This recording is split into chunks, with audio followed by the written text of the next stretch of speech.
This is 1/10 of the Eniac, electronic numerical integrator and computer. The Eniac was the first programmed electronic computer ever built, and all electronic computers today are descendants of this machine. The phrase gentleman and a scholar, and that's exactly what Professor Arthur Burks was. He was not only a brilliant man who was the senior engineer, master programmer for the Eniac back in the 40s, but he was also the designer of the high-speed multiplier. He became an instructor at the Moore School while he was there working on the Eniac, and did a lot of consulting after that, but came to the University of Michigan and then helped found the Department of Computer and Communication Sciences in the late 50s, which morphed into the Computer Science and Engineering division that we have now since 1984. And when the Eniac was no longer used around 1958, it was put in storage, and when I heard about its availability, the Dean of the Literary College asked the history unit of the United States Army if we could have some parts, and they said fine. And each unit is was 8 feet high, about 2 feet wide, and about 2 feet deep. And these 4 units they were basically rusting in storage in a Quonset hut in Aberdeen, Maryland. And in the 60s, Art had an opportunity to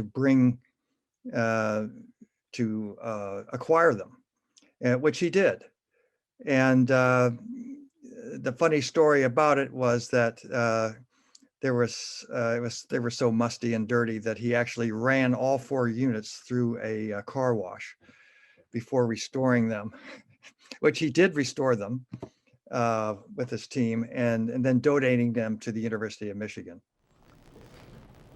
We brought those parts here, and I selected these 4 because they were a representative sample of all of the 40 panels, and because they show how the first programmed calculation made by an electronic digital computer was made in August of 1944.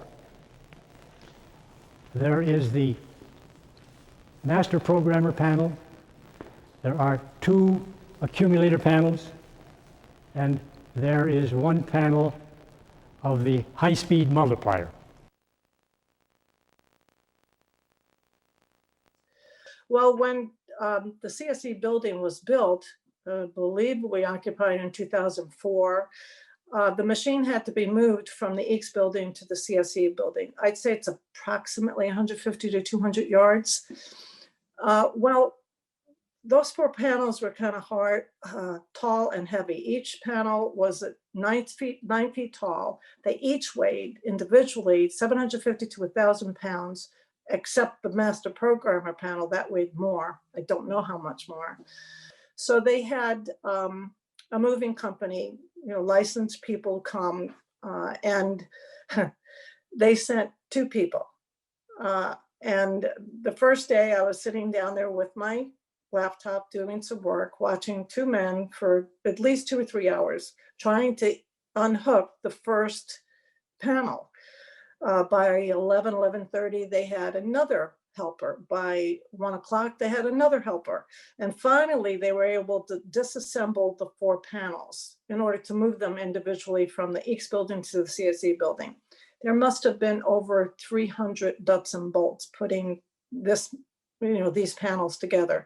It took 6 men to move the individual panels from the Eeks building to the CSE building, and it took them over 5 hours. Additionally, across the doorway is another smaller area, which used to house some current research and products that are being produced through computer science and engineering. And it's kind of nice to see from whence it has come. There are these tiny little chips compared to what the Eniac used to do. Our cell phones do a lot more than what the Eniac would do. Most often, people who come and see the Eniac are enamored with it because it clearly shows where computers started. It really was the first all-purpose digital computer. And back in the 40s, it was quite the invention. When Professor Burks, he told me once when they initially presented it in 1946, they presented it to the media, he said it only took like 10 seconds for the calculations to take place. Well, the media at that time, they were writing, they didn't notice it because they were writing all these notes down. And he said, okay, let's do it again, but please watch. So they could see, and they had a trajectory with a panel of lights, and they could see how a calculation took place, where it would take, 2 or 3 days for the computers of that time, the women, to do these calculations. The Eniac was able to do it in like 10 seconds or 30 seconds.